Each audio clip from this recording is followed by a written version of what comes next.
Hello everyone. आप सभी का फिर से स्वागत है। ये घटना चक्र पॉलिटी का डिस्कशन है जिसमें आज का टॉपिक है ब्रिटिश ताज के शासनाधीन पारित अधिनियम। सबसे पहले इस टॉपिक को डिस्कस करेंगे, इसके बाद इस पर आधारित अब तक जितने भी प्रश्न पूछे गए उन सभी प्रश्नों को एनालिसिस करेंगे। लेकिन डिस्कशन को स्टार्ट करने से पहले मैं बता दूं कि इसका पीडीएफ अवेलेबल है। अगर आपको पीडीएफ चाहिए तो Telegram channel, Telegram quiz group या चैनल के कम्युनिटी बॉक्स में जाइए, वहां पर इसके रिगार्डिंग में इंफॉर्मेशन को अपडेट कर दिया गया है। तो चलिए स्टार्ट करते हैं। देखिए, अगर बात करें तो ब्रिटिश संसद के भारत शासन अधिनियम 1858 के द्वारा भारत का शासन ब्रिटिश ताज के अधीन कर दिया गया। किस अधिनियम के द्वारा? तो भारत शासन अधिनियम 1858 के द्वारा भारत का शासन जो है अब ब्रिटिश ताज के अधीन कर दिया गया, ब्रिटिश ताज के हाथों में दे दिया गया। गवर्नर जनरल को अब भारत का वायसराय भी कहा जाने लगा, जो ब्रिटिश ताज का प्रत्यक्ष प्रतिनिधि बन गया। लॉर्ड कैनिंग भारत का प्रथम वायसराय बना। याद रखिएगा, भारत का प्रथम वायसराय कौन बना था? Lord Canning. इस अधिनियम के द्वारा भारत के राज सचिव पद का सृजन किया गया, जिसमें भारतीय प्रशासन पर संपूर्ण नियंत्रण की शक्ति निहित थी। उसकी सहायता के लिए 15 सदस्यीय परिषद के गठन का प्रावधान किया गया। भारत परिषद अधिनियम 1861 के द्वारा कानून बनाने की प्रक्रिया में भारतीय प्रतिनिधियों को शामिल करने की शुरुआत हुई। इस अधिनियम के द्वारा मद्रास एवं बंबई की प्रेसिडेंसियों को पुनः विधायी शक्तियां देकर विकेंद्रीकरण की प्रक्रिया की शुरुआत की गई। इसने वायसराय को आपातकाल में अध्यादेश जारी करने के लिए अधिकृत किया, जो अधिकतम 6 माह की अवधि तक प्रभावी हो सकता था। भारत परिषद अधिनियम 1892 के माध्यम से केंद्रीय और प्रांतीय विधान परिषदों में अतिरिक्त सदस्यों की संख्या बढ़ा दी गई। केंद्रीय विधान परिषद के भारतीय सदस्यों को वार्षिक बजट पर बहस करने और सरकार से 6 दिन पूर्व की नोटिस पर प्रश्न पूछने का भी अधिकार दिया गया, लेकिन पूरक प्रश्न पूछने तथा मतदान का अधिकार नहीं था। सीमित अर्थों में अगर बात करें तो निर्वाचन पद्धति का आरंभ किया जाना इस अधिनियम की महत्वपूर्ण विशेषता थी। भारत परिषद अधिनियम 1909 को मार्ले मिंटो सुधार के नाम से भी जाना जाता है। तो मार्ले मिंटो सुधार को किस अधिनियम के तहत जानते हैं? तो भारत परिषद अधिनियम 1909। इस अधिनियम के द्वारा भारतीयों को विधि निर्माण, ठीक है, विधि निर्माण और प्रशासन दोनों में प्रतिनिधित्व प्रदान किया गया। इसके तहत वायसराय की कार्यकारी परिषद में भारतीयों को पहली बार शामिल किया गया, और पहली बार इसमें जो शामिल हुए थे प्रथम जो व्यक्ति थे सत्येंद्र प्रसाद सिन्हा थे। इस अधिनियम ने केंद्रीय और प्रांतीय विधायनी शक्ति को बढ़ावा दिया। परिषद के सदस्यों को बजट एवं लोकहित के विषयों की विवेचना करने, प्रस्ताव लाने और प्रश्न पूछने के साथ पूरक प्रश्न करने का अधिकार दिया गया। इसमें पृथक निर्वाचन के आधार पर मुस्लिमों के लिए सांप्रदायिक प्रतिनिधित्व का प्रावधान किया गया था। भारत शासन अधिनियम 1919 को मॉन्टेग्यू चेम्सफोर्ड सुधार के नाम से जाना जाता है। इस अधिनियम के द्वारा पहली बार प्रत्यक्ष चुनाव प्रणाली अपनाई गई। सांप्रदायिक आधार पर निर्वाचन प्रणाली का विस्तार करते हुए इसे सिखों, भारतीय ईसाइयों और आंग्ल भारतीयों तथा यूरोपियों के लिए भी लागू कर दिया गया। इस अधिनियम के द्वारा पहली बार केंद्र में द्विसदनीय व्यवस्था स्थापित की गई। इस अधिनियम के द्वारा सभी विषयों को केंद्र और प्रांतों में बांट दिया गया। द्विसदनीय केंद्रीय विधानमंडल समस्त ब्रिटिश भारत के लिए कानून बना सकती थी। इस अधिनियम के तहत प्रांतों में द्वैध शासन प्रणाली जो है लागू की गई। प्रांतीय विषयों को 2 भागों आरक्षित तथा हस्तांतरित विषयों में बांटा गया। इस अधिनियम में पहली बार उत्तरदायी शासन शब्द का प्रयोग किया गया। इसके अंतर्गत अगर बात करें तो याद रखिएगा, एक आयोग का गठन किया जाना था, जिसका कार्य 10 वर्ष बाद इस अधिनियम की समीक्षा करने के बाद अपनी रिपोर्ट प्रस्तुत करना था। भारत शासन अधिनियम 1935 के द्वारा सर्वप्रथम भारत में संघात्मक सरकार की स्थापना की गई। इस अधिनियम के द्वारा प्रांतों में द्वैध शासन समाप्त करके केंद्र में द्वैध शासन प्रणाली लागू की गई। भारत में मुद्रा एवं साख पर नियंत्रण के लिए भारतीय रिजर्व बैंक की स्थापना की गई। देखिए, अगर बात करें तो सांप्रदायिक निर्वाचन प्रणाली का विस्तार करते हुए दलित जातियों, महिलाओं और श्रमिकों को इसमें सम्मिलित किया गया। इसी अधिनियम के तहत 1937 में संघीय न्यायालय की स्थापना की गई। इस अधिनियम के द्वारा बर्मा को ब्रिटिश भारत से अलग कर दिया गया। दो नए प्रांत सिंध और उड़ीसा का निर्माण हुआ। इसके तहत कुछ प्रांतों में द्विसदनात्मक व्यवस्था की गई। भारतीय स्वतंत्रता अधिनियम 1947 ने 15 अगस्त 1947 को भारत को स्वतंत्र एवं संप्रभु राष्ट्र घोषित किया। इसने वायसराय का पद समाप्त करके दोनों डोमिनियन राज्यों में गवर्नर जनरल का पद सृजित किया। इसके अंतर्गत ब्रिटिश शाही उपाधि से भारत का सम्राट शब्द समाप्त कर दिया गया। पहला प्रश्न है, भारतीय परिषद अधिनियम 1861 के संबंध में निम्न कथनों को पढ़कर सही विकल्प चुनिए। भारतीय परिषद अधिनियम 1861 के संबंध में निम्न कथनों को पढ़कर सही विकल्प चुनना है, बताना है सही ऑप्शन क्या है, सही स्टेटमेंट क्या क्या है, कौन कौन सा है। तो देखिए, अगर बात करें तो पहला है, इस अधिनियम के फलस्वरूप गवर्नर जनरल की कार्यपालिका परिषद में कुल सदस्यों की संख्या 7 हो गई। ये जो स्टेटमेंट है सही नहीं है।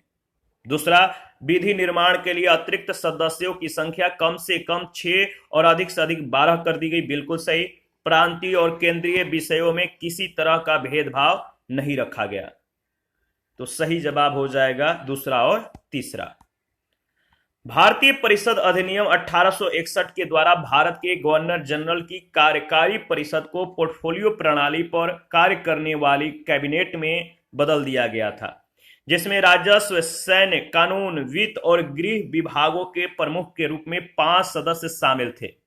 1874 ईस्वी में इसमें छठा सदस्य जुड़ा, लोक निर्माण विभाग के लिए।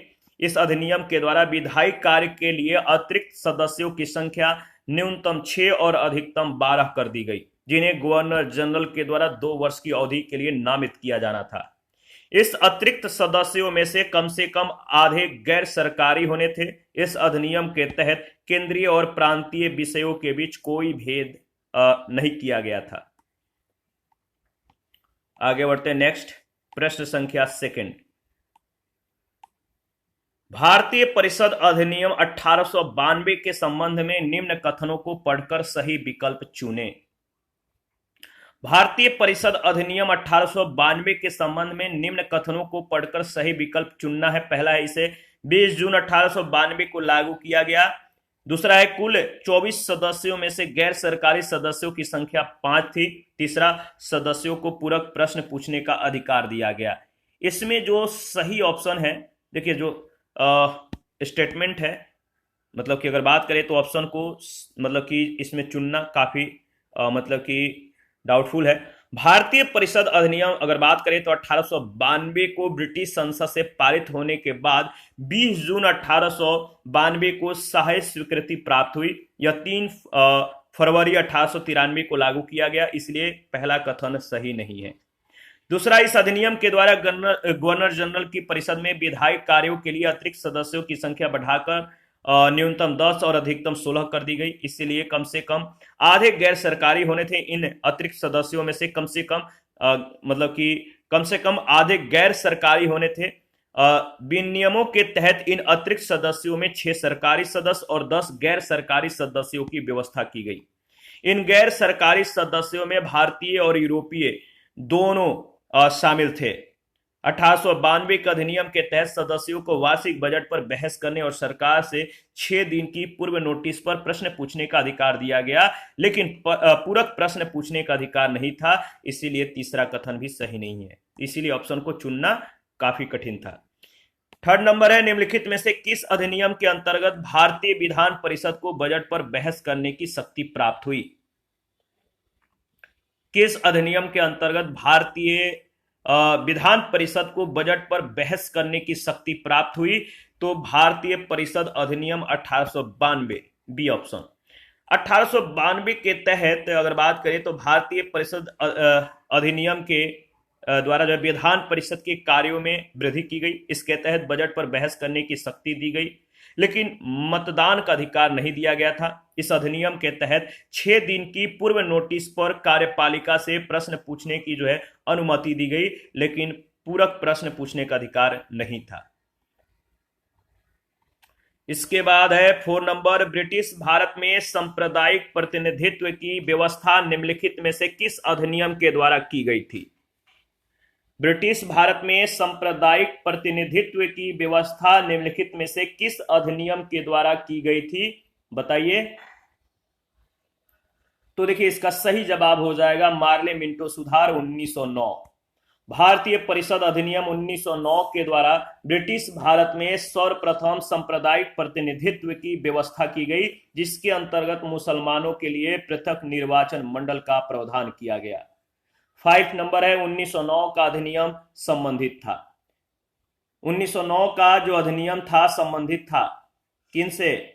तो पृथक मताधिकार क्षेत्र के लागू करने से, पृथक मताधिकार क्षेत्र के लागू करने से।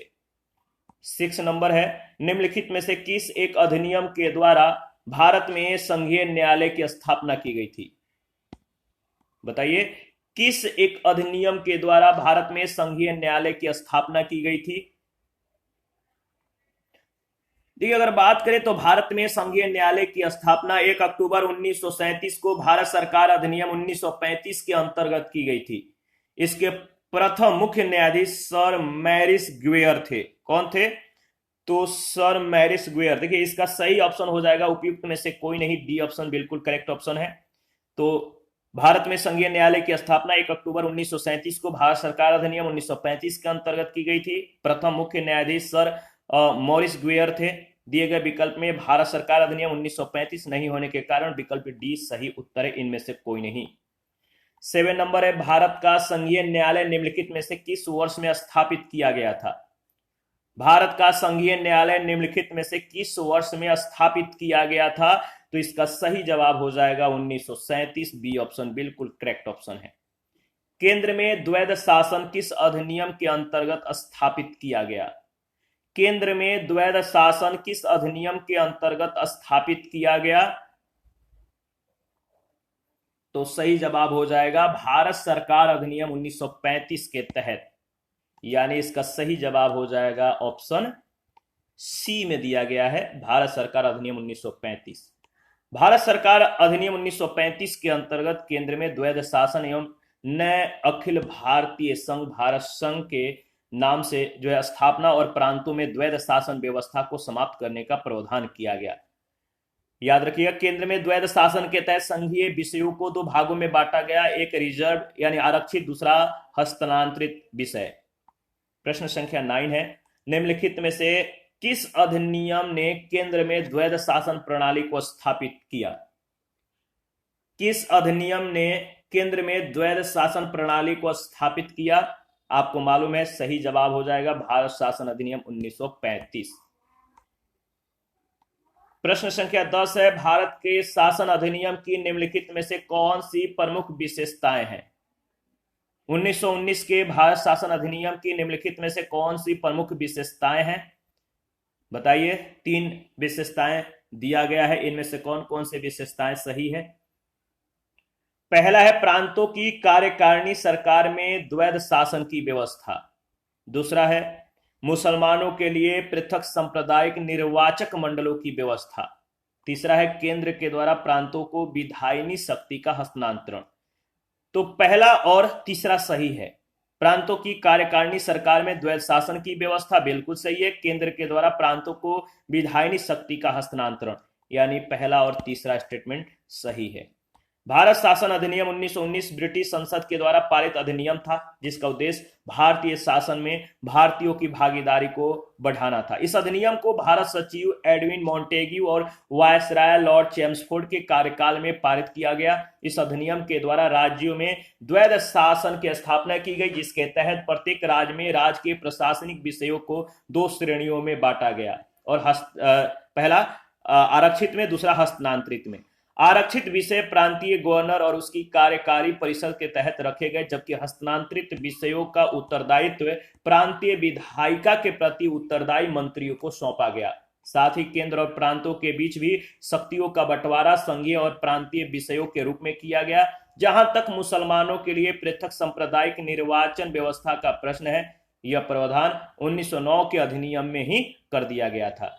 1919 के अधिनियम में यह व्यवस्था न केवल जारी रही बल्कि इसे सिखों, यूरोपियों और भारतीय ईसाइयों एवं एंग्लो इंडियनों के लिए भी विस्तारित किया गया।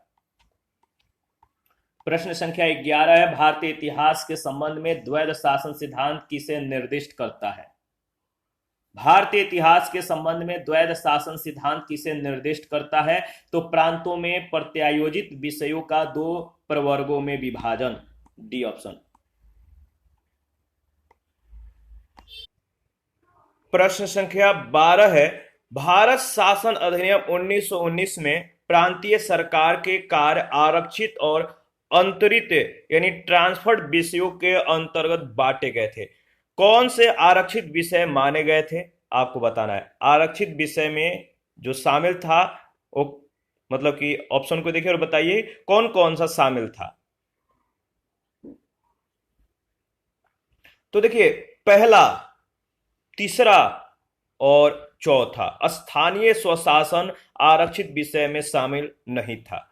सी ऑप्शन बिल्कुल करेक्ट ऑप्शन है। भारत सरकार अधिनियम 1919 की एक प्रमुख विशेषता प्रांतों में द्वैध शासन की स्थापना थी। इस प्रणाली के तहत प्रांतीय सरकार के कार्यों को 2 भागों आरक्षित तथा अंतरित या हस्तांतरित में विभक्त किया गया। आरक्षित विषयों के अंतर्गत न्याय प्रशासन, भू राजस्व, वित्त, पुलिस, सिंचाई आदि को रखा गया, जबकि हस्तांतरित विषयों के तहत स्थानीय स्वशासन, शिक्षा, स्वास्थ्य, कृषि आदि को रखा गया। आरक्षित विषय प्रांतीय गवर्नर और उसकी कार्यकारी परिषद के तहत रखे गए, जबकि हस्तांतरित विषयों का उत्तरदायित्व प्रांतीय विधायिका के प्रति उत्तरदायी मंत्रियों को सौंपा गया। 13 नंबर है, किस अधिनियम ने प्रांतों में द्वैध शासन प्रणाली की स्थापना की? किस अधिनियम ने प्रांतों में द्वैध शासन प्रणाली की स्थापना की? सही जवाब है 1919 का भारत सरकार अधिनियम, बी ऑप्शन। 14 नंबर है, भारतीय विधान पालिका प्रथम बार द्विसदनीय बनाई गई। भारतीय विधान पालिका प्रथम बार द्विसदनीय बनाई गई किसके द्वारा, किस एक्ट के द्वारा? तो याद रखिएगा 1919 के भारत सरकार अधिनियम द्वारा। 1919 सी ऑप्शन। 1919 के भारत सरकार अधिनियम के द्वारा केंद्र में द्विसदनीय विधान पालिका की स्थापना की गई। ऊपरी सदन, राज्य परिषद यानी काउंसिल ऑफ स्टेट अवधि प्रथम बैठक से 5 वर्ष कहलाता था। ऊपरी सदन राज्य परिषद कहलाता था, अवधि 5 वर्ष की थी। और इस अधिनियम के धारा 18 के तहत इसके 60 सदस्यों में से अधिकतम 20 सदस्य सरकारी हो सकते थे। निचला सदन में केंद्रीय विधानसभा, सेंट्रल लेजिस्लेटिव असेंबली, इसकी अवधि प्रथम बैठक से 3 वर्ष था। ये भारत सरकार अधिनियम 1919 की धारा 19 के तहत इसमें मूलतः 140 सदस्यों का प्रावधान था, जिसमें से 100 निर्वाचित और 40 मनोनीत। इन 40 में से अधिकतम 26 सरकारी होने थे। याद रखिए 1919 के अधिनियम के क्रियान्वयन के लिए बने नियमों के तहत राज्य परिषद के 60 सदस्यों में से 33 के निर्वाचित और शेष 27 के मनोनीत होने का प्रावधान किया गया, जबकि केंद्रीय विधानसभा के सदस्यों की संख्या बढ़ाकर पहले 143 फिर 145 कर दी गई। उल्लेखनीय है कि दोनों सदनों में मनोनीत सदस्यों में से एक मतलब कि बाहर से निर्वाचित होने वाला सदस्य भी होते थे, जिसमें गवर्नर जनरल मनोनीत करता था। देखिए एक बरार से मनोनीत होने वाले सदस्य के निर्वाचित होने के कारण अनेक उल्लेखों में से उसे निर्वाचित सदस्यों की संख्या में शामिल कर दिया गया। 15 है, केंद्र में कौन सा एक्ट द्विसदनीय विधायिका लाया? वह कौन सा एक्ट था जो द्विसदनीय विधायिका लाया? वह एक्ट था 1919 का एक्ट। 16 नंबर है, निम्नलिखित कथनों पर विचार कीजिए। पहला है 1919 के मॉन्टेग्यू चेम्सफोर्ड सुधारों में 21 वर्ष से अधिक आयु की सभी महिलाओं के लिए मताधिकार की संतुति की गई। दूसरा, 1935 के गवर्नमेंट ऑफ इंडिया एक्ट में विधानमंडल में महिलाओं के लिए आरक्षित स्थानों का प्रावधान किया गया। इन दोनों में से कौन सा कथन सही है आपको बताना है। तो देखिए, इसका सही जवाब हो जाएगा, इनमें जो सही जवाब है वो है केवल दूसरा स्टेटमेंट। 1935 के गवर्नमेंट ऑफ इंडिया एक्ट में विधानमंडल में महिलाओं के लिए आरक्षित स्थानों का प्रावधान किया गया, याद रखिएगा। मॉन्टेग्यू चेम्सफोर्ड सुधार के रूप में अभिहित भारत सरकार अधिनियम 1919 के द्वारा महिलाओं को मताधिकार प्रदान किया गया था, लेकिन यह सीमित वर्गों के महिलाओं के लिए ही था, सभी महिलाओं के लिए वयस्क मताधिकार पर आधारित नहीं था। इस प्रकार पहला कथन सही नहीं है। 1935 के भारत सरकार अधिनियम के द्वारा सांप्रदायिक निर्वाचन प्रणाली का विस्तार करते हुए दलित वर्गों, महिलाओं और श्रमिकों के लिए पृथक निर्वाचक मंडलों का प्रावधान करते हुए विधानमंडल में स्थान आरक्षित किए गए थे, इसलिए दूसरा कथन सही है। प्रश्न संख्या 17 है, भारतीय सिविल सेवा के संदर्भ में निम्नलिखित कथनों में से कौन सा कथन सही है। भारतीय सिविल सेवा के संदर्भ में कौन सा कथन सही है। दो कथन दिए गए हैं, आपको बताना है इन दोनों में से कौन सा कथन सही है। पहला है, भारत सरकार अधिनियम 1919 में भारतीय सिविल सेवा के लिए एक अलग परीक्षा का प्रावधान किया गया जो भारत में होनी थी। दूसरा, भारतीय सिविल सेवा में 1941 में भारतीयों का प्रतिशत यूरोपवासियों से अधिक था। तो देखिए, दोनों स्टेटमेंट सही है, पहला और दूसरा दोनों। भारत में आधुनिक मेरिट आधारित सिविल सेवा का प्रारंभ 1854 में लंदन में सिविल सेवा आयोग की स्थापना से हुआ। 1855 से इसके लिए या इस हेतु प्रतियोगी परीक्षा लंदन में ही आयोजित की जाने लगी। भारतीयों की लगातार मांग के बावजूद यह परीक्षा भारत में न होकर लंदन में ही होती रही। भारत सरकार अधिनियम 1919 के प्रावधान के अनुरूप वर्ष 1922 में या 22 से आईसीएस की परीक्षा भारत में भी होनी प्रारंभ हुई। 1930 के दशक के अंत तक यूरोपवासियों की उपलब्धता भारतीय सिविल सेवा में कम होती गई। इस सेवा में 1941 तक स्पष्ट रूप से भारतीयों का प्रतिशत यूरोपवासियों से अधिक हो चुका था। 18 नंबर है, निम्नलिखित में से किस अधिनियम के द्वारा 120 सदस्य वाले चैम्बर ऑफ प्रिंसेस की व्यवस्था की गई थी। किस अधिनियम के द्वारा 120 सदस्यों वाले चैम्बर ऑफ प्रिंसेस की व्यवस्था की गई थी। तो 1919 का अधिनियम, ऑप्शन ए बिल्कुल करेक्ट ऑप्शन है। 1919 के भारत शासन अधिनियम को ब्रिटिश शाही स्वीकृति मिलने के साथ 23 दिसंबर 1919 की ब्रिटिश किंग जॉर्ज 5 की उद्घोषणा के माध्यम से भारतीय रियासतों के लिए 120 सदस्य वाले चैम्बर ऑफ प्रिंसेस की व्यवस्था की गई थी। इसका उद्घाटन फरवरी 1921 में किया गया था।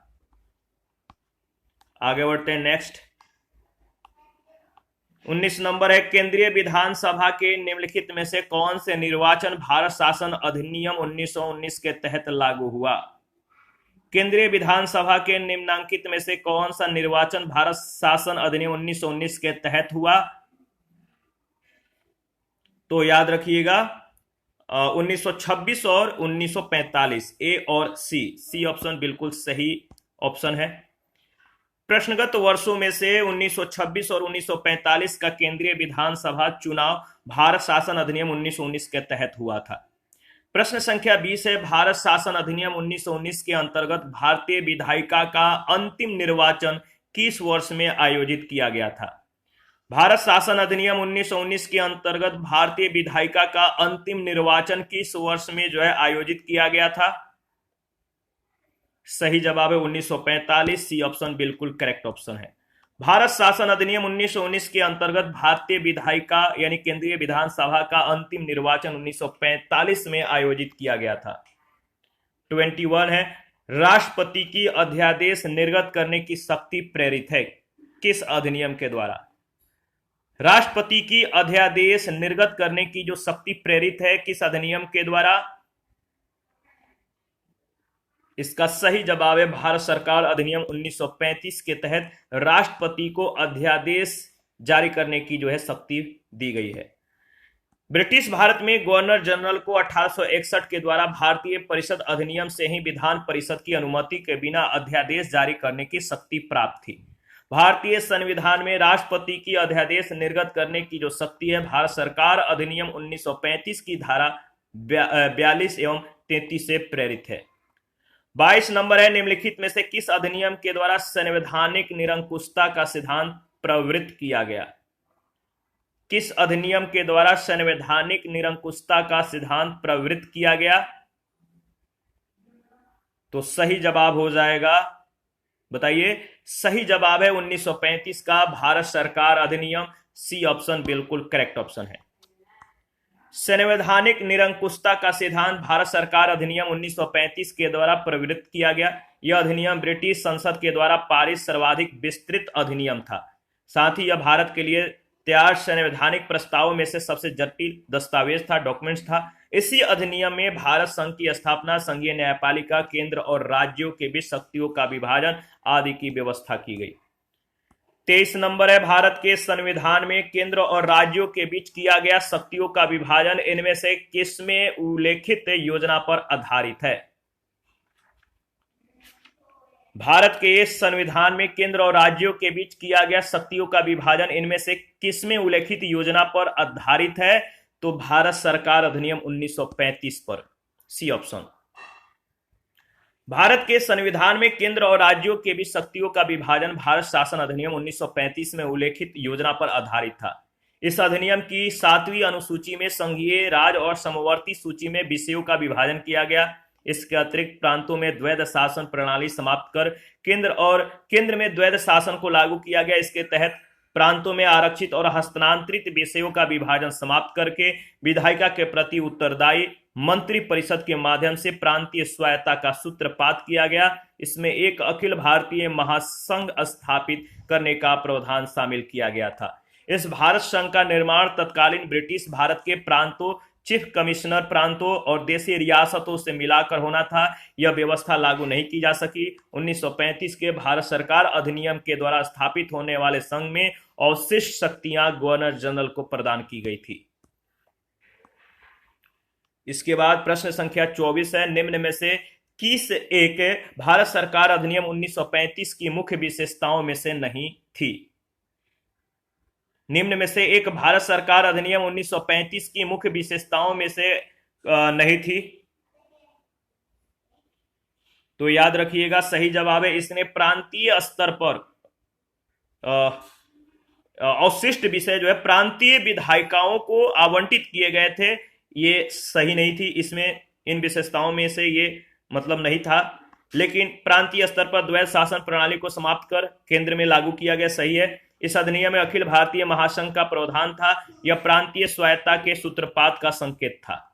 25, निम्नलिखित में से किसने ब्रिटिश भारत में प्रांतीय स्वायत्तता शुरू की? किसने ब्रिटिश भारत में प्रांतीय स्वायत्तता शुरू की? तो याद रखिएगा, सही जवाब है भारत सरकार अधिनियम 1935। भारत सरकार अधिनियम 1935 काफी इंपॉर्टेंट है, बहुत बार इससे रिलेटेड प्रश्न पूछे गए, आपको ध्यान में रखना है। 26 नंबर है, एक संघीय व्यवस्था और केंद्र में द्वैध शासन भारत में लागू किया गया था। एक संघीय व्यवस्था और केंद्र में द्वैध शासन भारत में लागू किया गया था तो 1935 के अधिनियम के द्वारा। C option. 27 नंबर है, अखिल भारतीय महासंघ स्थापित करने का प्रावधान शामिल किया गया था। अखिल भारतीय महासंघ स्थापित करने का प्रावधान शामिल किया गया था। 27 का सही जवाब है भारत सरकार अधिनियम 1935 यानी ऑप्शन ए।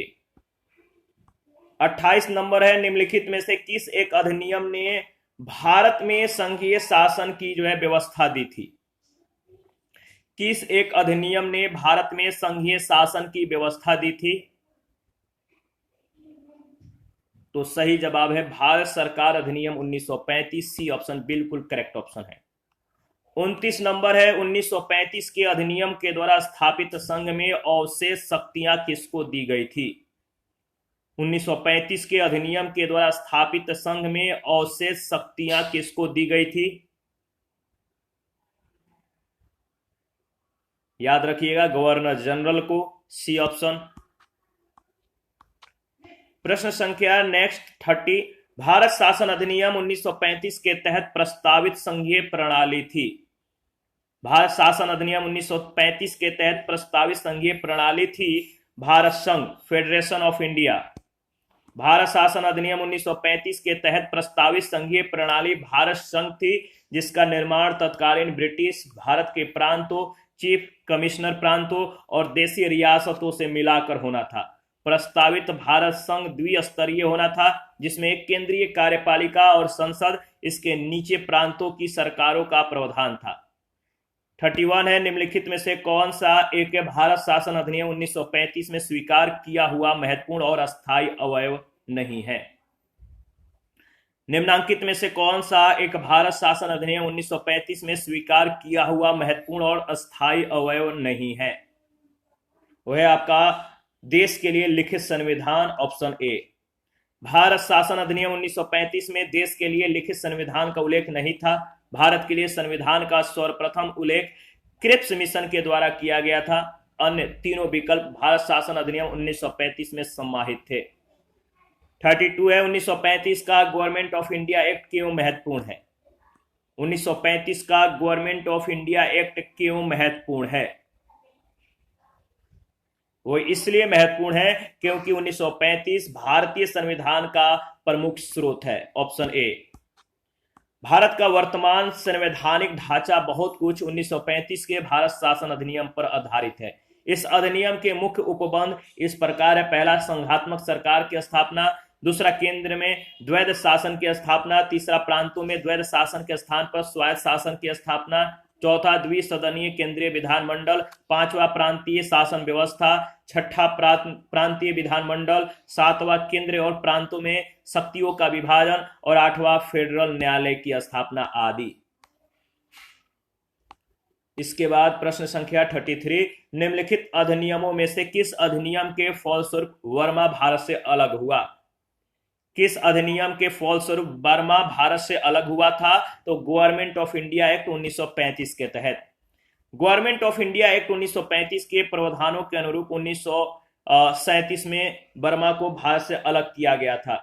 इसी के साथ आज का जो सेशन है समाप्त करते हैं। नेक्स्ट सेशन में संविधान सभा एवं संविधान निर्माण प्रक्रिया के बारे में डिस्कस करेंगे, आधारित प्रश्नों को भी एनालिसिस करेंगे।